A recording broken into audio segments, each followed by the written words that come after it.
Hello, my name is Jenna Nguyen, and this is my brief but spectacular take on Asian American cultural production, which explores the idea of finding your sense of identity and belonging through creative ways, through creative outlets, to understand who you are in our community. Hybrid identity and creativity. I grew up Vietnamese American, which meant my family never really communicated our feelings, our stories to each other. It was more of support through academics, through education, through our future, things of that nature. So, to compensate for this, I love arts and crafts, and I made this journal.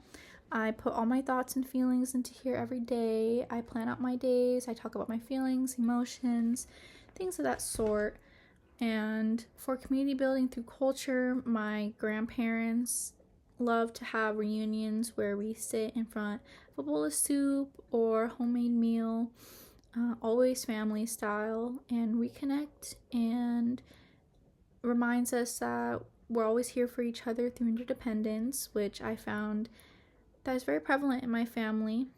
When I was researching this for my autoethnography, it explored the idea how they always support us through investments in our future, financially, specifically, for example, like our grandparents buying houses for their children, which is something that I experience today and I see and I understand.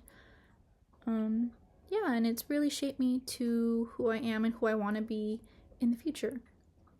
And now here is my brief but spectacular take on Asian American reckoning, which talks about how our identity is a reflection of what we, our elders, experience, and taking that and understanding how it has shaped me through these years and through traumas and silent stories.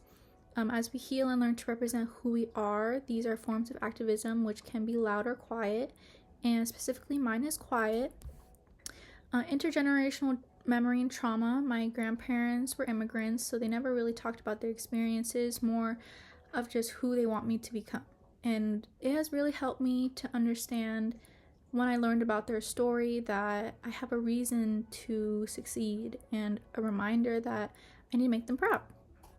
Activism and structural change. I was never really interested in learning about our culture until I took this class on a whim, and I've learned so much about my identity and why I am the way I am, how I got here, like all things that I find to be very helpful now, and I'm very grateful that I decided to take this class.